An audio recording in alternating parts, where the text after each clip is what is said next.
Our reading is taken from Psalm 24.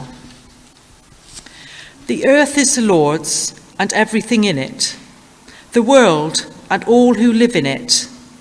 For he founded it upon the seas and established it upon the waters. Who may ascend the hill of the Lord? Who may stand in his holy place?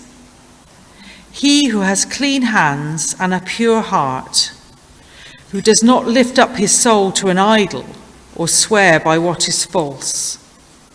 He will receive blessing from the Lord and vindication from God his Saviour. Such is the generation of those who seek him, who seek your face, O God of Jacob. Lift up your heads, O you gates. Be lifted up, you ancient doors, that the King of glory may come in. Who is this King of glory? The Lord strong and mighty, the Lord mighty in battle. Lift up your heads, O you gates. Lift them up, you ancient doors, that the King of glory may come in. Who is he, this King of glory?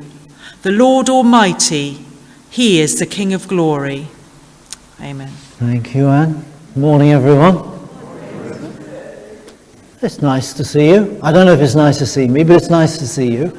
And I'd like to reflect particularly on the opening of that psalm in the context of this January 2020 series on hope for the future and recognizing that in the midst of negative feelings, depressions, despair, problems, in the midst of anything negative, Christians have been given a gift to hope.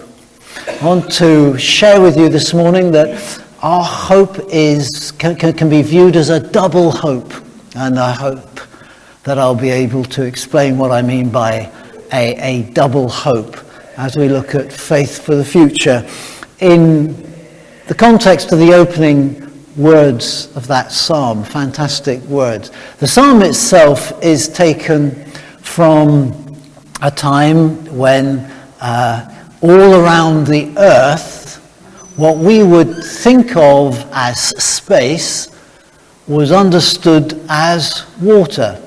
It doesn't make actually as much difference as we might think, in as much as the point being that whether you see it from a modern scientific view as space, or whether you see it from an ancient point of view as water-filled, the main point is people can't live there. The main point is that the earth is the place where we can live, and what's around us is uninhabitable. It's not usable to any substantial degree. You can't breathe there. Earth is where you can breathe. Earth is where you can have life, and so forth. So that's the point of it. And the psalm is in two bits, and probably you felt it as Anne read it to us, this sudden change in mood. One is quite reflective. The earth is the Lord's, and everything in it, the world, and all who live in it. That's quite sort of reflective, and that's the bit we're going to focus on. But then it suddenly changes mood as to who can go up the hill of the Lord. The image is taken from the time of the psalm writer, when several times a year, if you were free to do so, you would make your way as a true Israelite, as a true Jew, to the capital city of Jerusalem and attend worship at the temple. Normally, as you'll know, sort of say in Jesus' day, Jesus followed this pattern. Your sort of week by week assembly with others was at the local synagogue, but 2 or 3, 4 times a year, depending on which you were doing, there was the call to go up to Jerusalem if you were free to do so and assemble there at the temple where the great big ancient doors were to be seen and so forth. So the second part of the psalm is all about preparing to go up the hill of the Lord in Jerusalem, Zion's hill, to the temple. The first part, however, is where we're going to be looking. Remind me, if you would, any detail at all, in any order at all, from the instant where Jesus is in a boat with his disciples and there's a storm. What happened? He calmed the sea. Sorry, Pete. I heard something else. Oh yeah, he was asleep. He calmed the sea. Any other details anybody can? Coming to that one in a minute. They were fearful. That was your point, Judy, wasn't it? Okay. Yeah, so they were in the boat. Do you know, it must have been really annoying having Jesus asleep do you know, when you're having a good panic, there's nothing more irritating than somebody who isn't. Yeah, somebody who goes, there's nothing to worry about, stay calm. That's really annoying. You say, don't you understand? That seems to be the mood they're in. They say, don't you care if we drown? I mean, Jesus, you're asleep. For goodness sake, look at what's happening here. And Jesus, as Peter pointed out, calms the storm and rebukes his friends and says, well, you don't have much faith, do you? And I want today to suggest to us that we are in a time of a particular storm in the world, perhaps a perfect storm of several factors. And I want to not encourage us to sleep through it, but to have that hope in it which will equip us to handle it well as the people of Jesus. We are, after all, a people of hope. As we noticed when looking at the second chapter of Ecclesiastes a couple of weeks back, Christians are as prone to anxiety, depression, despondency, all kinds of health problems, physical, mental, emotional, whatever. We're prone to all these things, just the same as anybody else. In addition to that situation and transforming it is that we are a people of hope. We're the people of Easter. We're the people of the resurrection of Jesus from the dead. And since Christ rose from the dead, we have been a people who have an extra hope. We're not optimists who have a natural disposition to positive thinking. We have a hope. We have a hope in God who raised Christ from the dead, because we ourselves also must die. And so we live with this hope that actually the same God who raised Christ from the dead, because of what Christ has done for us, will also raise us from the dead to be with him. And this gives us all kinds of hope level. And I want to suggest today that we are people of a twofold hope, or a double portion of hope, if you like.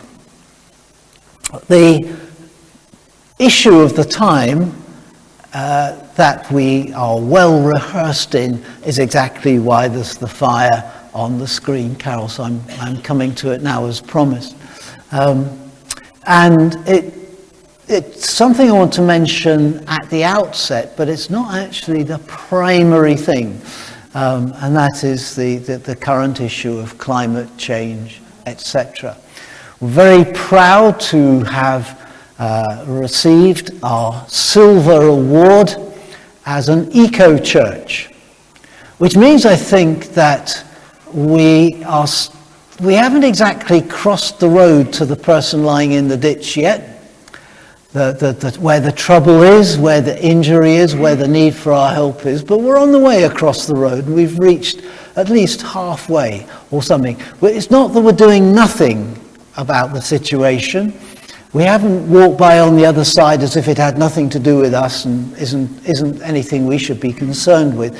And we're in the process as a church of discovering who we are as Jesus people at a time of climate crisis. And my slide, Carol has the fire on it, partly to remind us of the recent bushfires in Australia, but the slide as a whole to make us mindful of the earth and of its different dynamics, be it in the air, on the land, in the waters, where it's living things or whatever it might be. These are the issues of our time. And I want to say to us that the picture is very bleak, but that I am full of hope. And I want to share that double hope with you. The reason for my hope is twofold: the resurrection of Jesus from the dead, and this statement in Psalm 24 draws attention to the other truth. And it is that the earth is the Lord's and everything in it, the world and all who live in it. That's the thought for today. Our faith is sometimes depicted by people who don't like our faith as unrealistic, as escapism, and you'll hear it in people saying things like, I don't need all this religion stuff, I can stand on my own feet, I don't need that religious crutch to lean on, and so forth. I've suggested you always respond, no, you lean on the crutch of atheism or agnosticism or doubt then. That's your crutch because you're too scared to look the truth in the face. But for us, we have a capacity to look the truth in the face simply because we do have a refuge in our faith. Right? So let me explain my choice of picture for those who can see. I'm just checking it's just about seeable enough. Yeah, I took this last Sunday evening. First of all, can anybody guess where it is? There's one or two who... Okay, Cannington were all of the same view as you. But I don't think that's the only opinion in the... It's not actually the Lower Lighthouse at Burnham, though I completely see why you might think so. But some of you I know have been here. It's a bird hide. It's not a bird hide, strangely, although you can use it as one. Anybody know? Okay, it's the causeway across to Holy Island, Lindisfarne in Northumberland. And what it is a picture of the tower. You see what happens if you should find yourself late crossing and the water comes in, then you're going to lose your car or your coach or your lorry or whatever it is you're driving. But there's no need to go with the vehicle. Instead, you make your way, whilst you still can, up this ladder and into this shed on these stilts. The tide will sweep in and sweep away whatever vehicle you were using, and that's goodbye to that. But you yourself will sit out the high tide thinking about how foolish you were to imagine that you could get away with it. If you promise not to tell Carol, I don't mind over coffee sharing a particular personal incident. I kept the car, by the way, but it was a near thing. So you can climb up there. Now, a refuge isn't a place where you go and pretend there's no high tide. There's no point in a refuge if there's no high tide. So it's not mere escapism. It is the place you go to because the circumstances are overwhelming and you are not able to withstand them without help. So you go to the refuge. In the refuge, you don't sit on the floor and go, let's pretend there's no high tide. Let's pretend we're fine. Let's pretend we're not going to have to phone up the insurance company about the car. and admit to how it got lost. You're going to go, right, what are we going to do? How are we going to stay warm? When will the high tide have gone out far enough for us to climb down and walk to the village and buy a coffee or something and start to warm up and start the business of recovery? You'll start to make your plans. You might get your mobile out, dial 999, and if you're lucky, the Coast Guard might be free to send help, and a lifeboat may come and pick you up. Otherwise, you just wait until the tide goes out. Well, the point of the refuge is it enables you to take stock of what's come upon you and to make plans for facing the truth, not for escaping it, for managing what is happening and managing it safely. And the thing is, it will give you hope. When you see the tide is going to sweep you away, you might be prone to a loss of hope and think, well, we're done for now. But actually somebody says, no, you're not done for. Make your way to the refuge, and there climb up out of reach, and there make your plans for facing the future that you now have. I want to suggest that our faith in God, who raised Jesus from the dead, is that kind of refuge. The kind of refuge not to escape reality. Please don't let your faith ever become escapism. Let your faith rather lead you to follow Jesus into the realities of life. The earth is the Lord's and everything in it, the world and all who live in it. Here is some stuff which some of you will know well, but it helps me grab hold of where we are now in the world, where we are as a country, and where we are as the earth and as the human beings that are here. So a few facts and figures just taken from our own land, if you like. We've been around in Britain some, 20,000 years or so, or a bit longer than that. 400 years ago, so hardly any of the amount of time we've actually occupied this country, this land area, roughly speaking. If you go back 400 years ago, to the time when this kind of church was emerging, for example, out of history, in the Reformation and so forth, when people were beginning to look at life in the New World across the Atlantic. Turned out there were two big continents that we knew nothing about, and so forth. And all that opening up of the world was beginning to happen 400 years ago. Not that long in historical terms, more or less yesterday.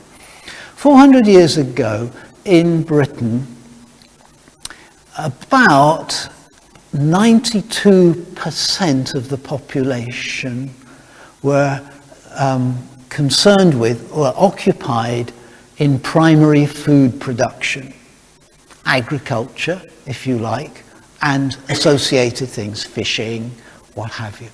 Yeah.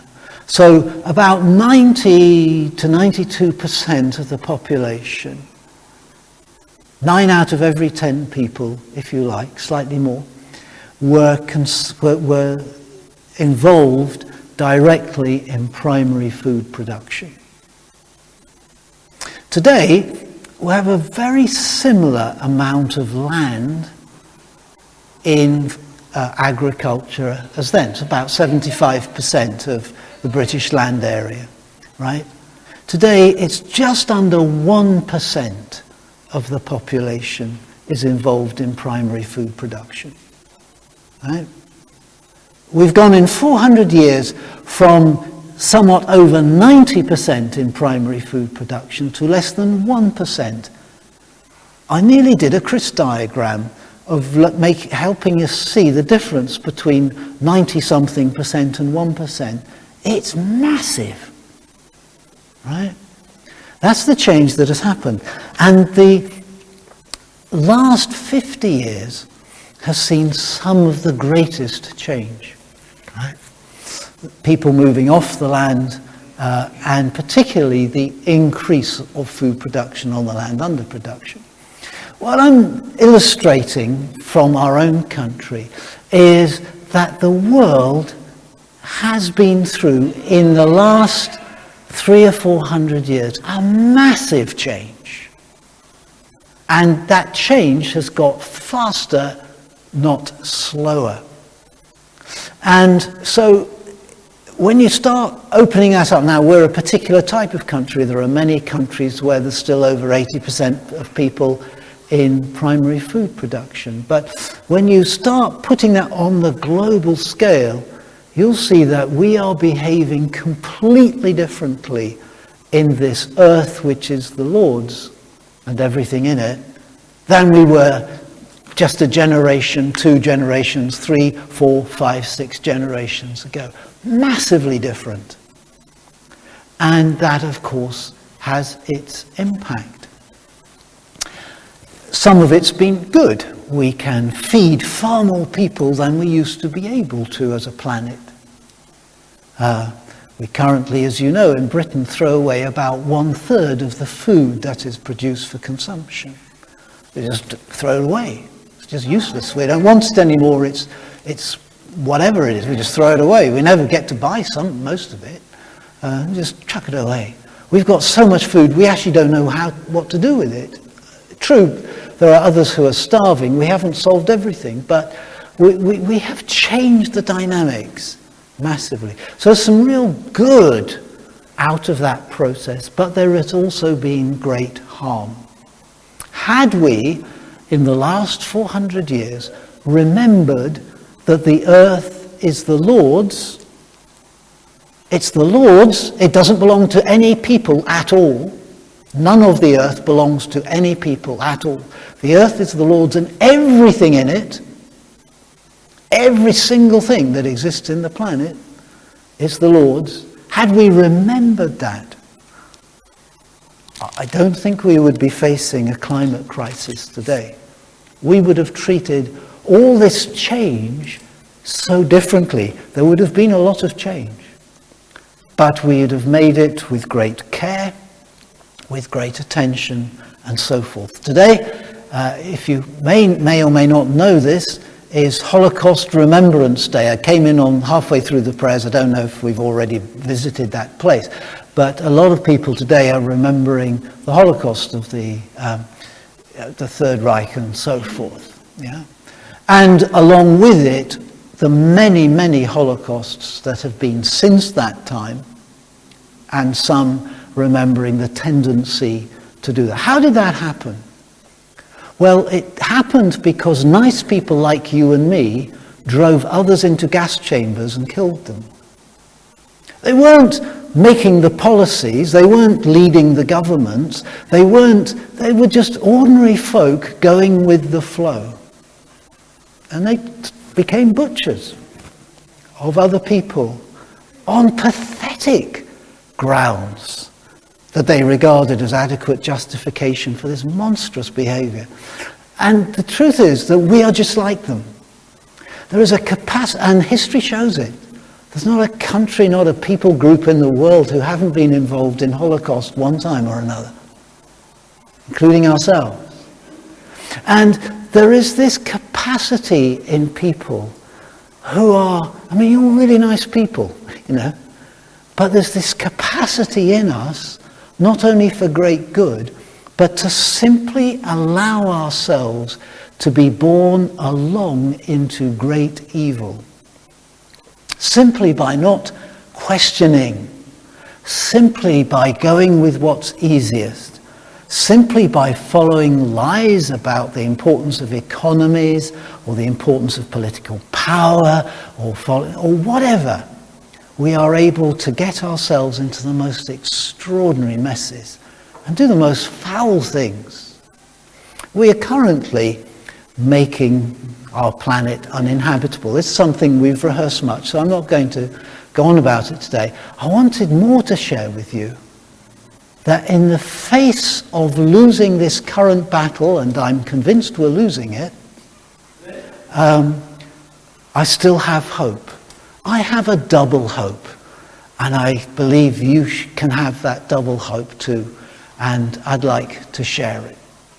My hope is that the earth is the Lord's and everything in it, and that therefore how I treat it and you treat it and other human beings treat it in our rebellion, in our attempt to take over the world as if the world existed for people, more than that, as if the world existed for my country more than for your country, or for my company rather than your, or whatever it may be, yeah?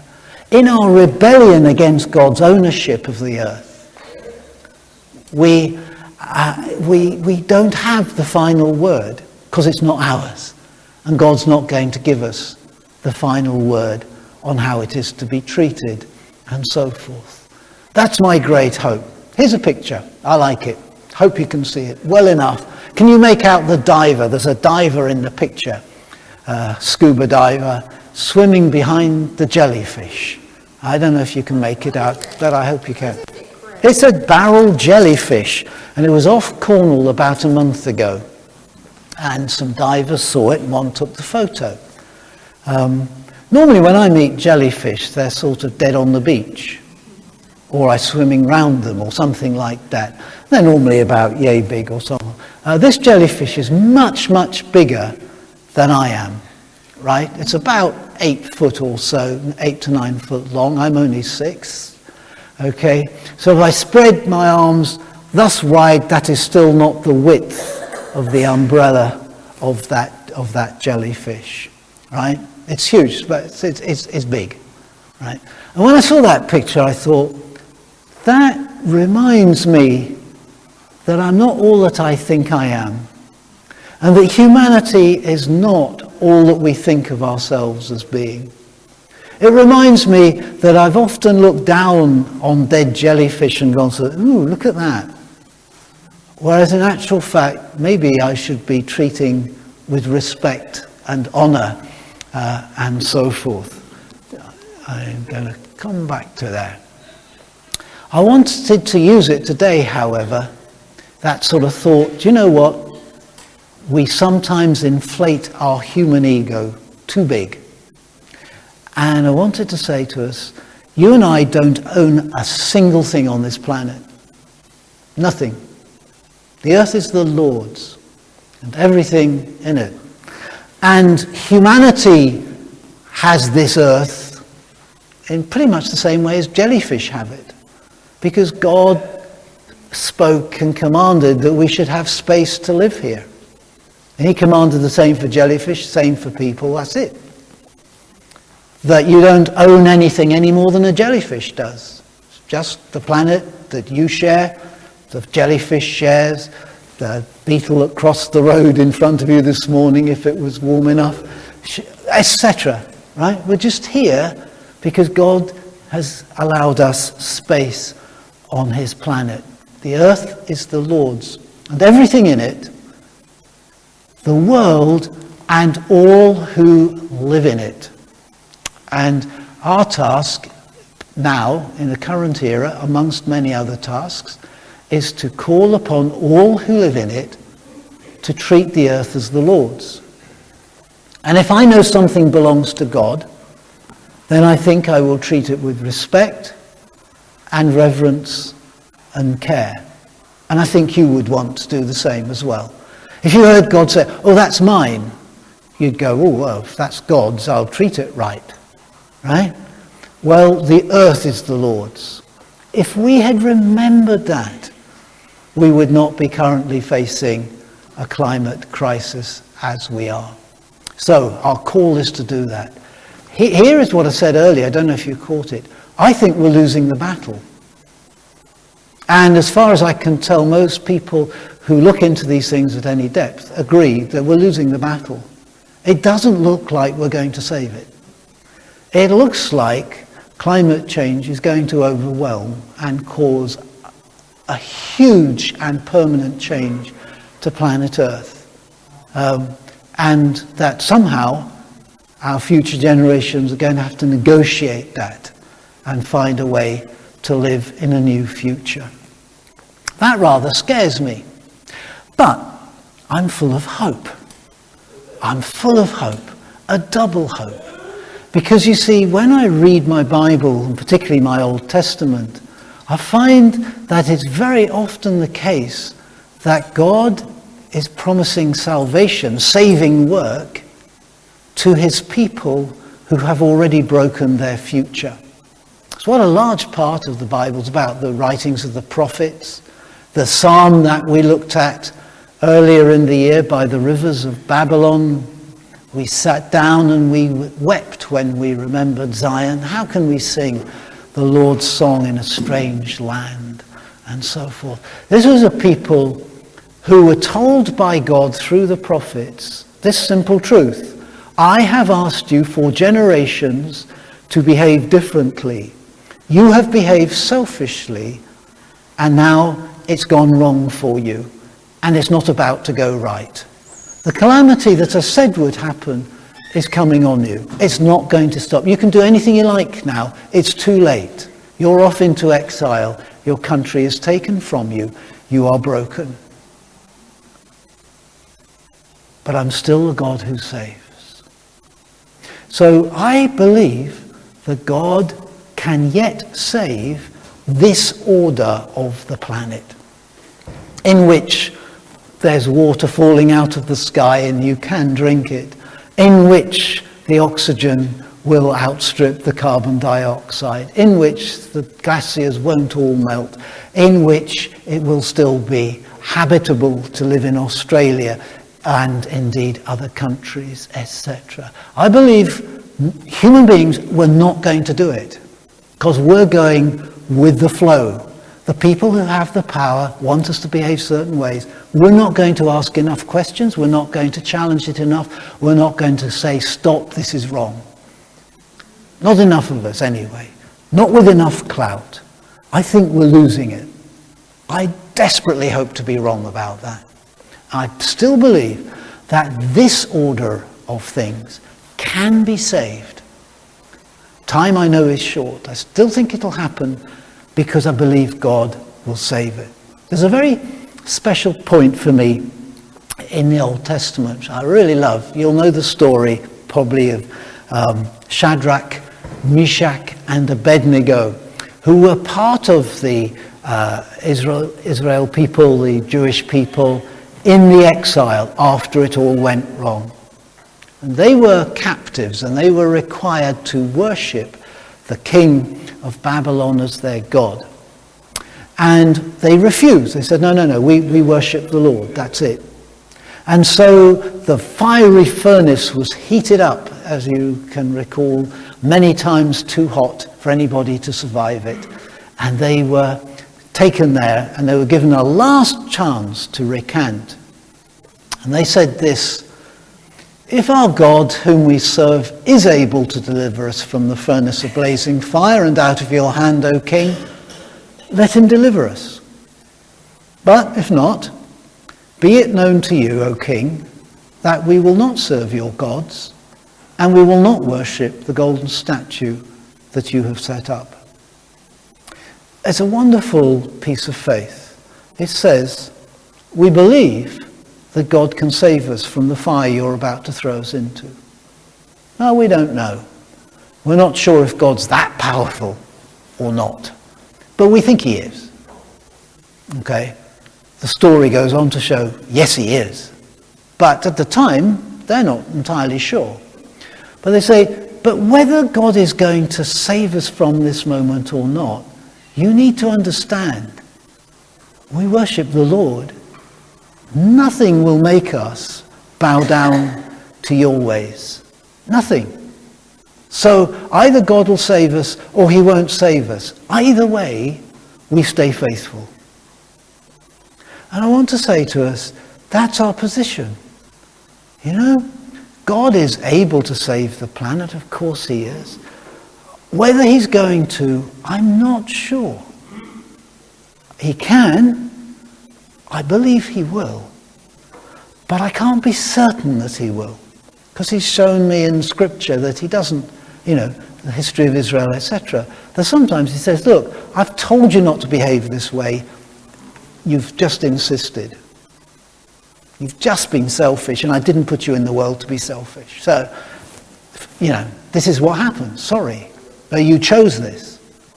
Okay? He might be going to say that, or he might be going to help us and get us out of this fix. I don't know which. But here I do know that I follow Jesus. And I believe you want to follow Jesus too. I believe you do follow Jesus.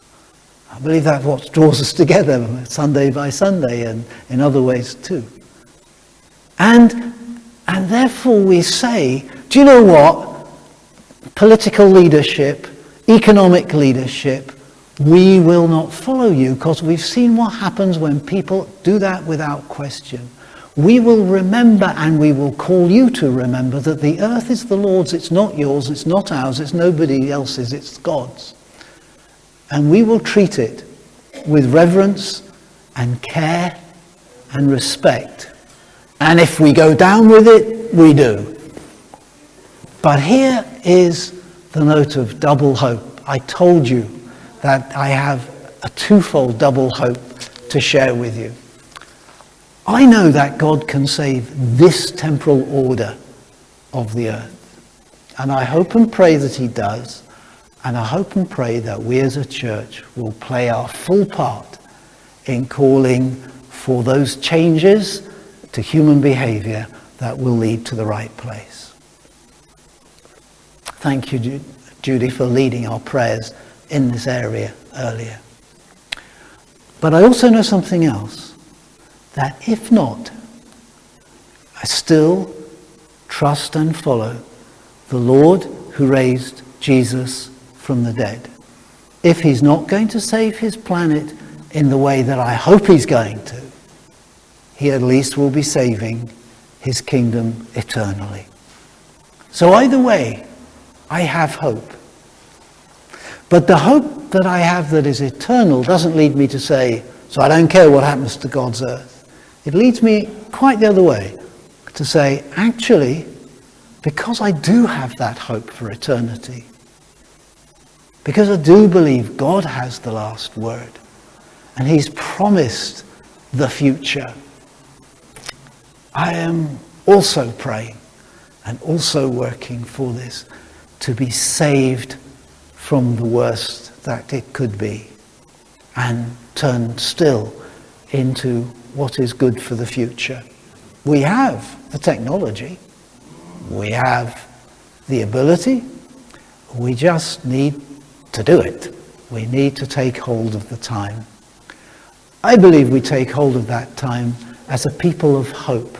In the refuge that God provides, we can find our safety and make the right plans for reality. A double hope. Hope that yet the climate change can be at least slowed and eventually halted before it gets past the no return type point. That's my hope and that's my prayer. And if not, my hope is not exhausted, because my hope is eternal. And it's rooted in the resurrection of Jesus from the dead. And therefore I have a double hope. And I share it with you this morning, and hope that you have it too, and that together we will seek to be faithful, living on this earth that is the Lord's. Amen.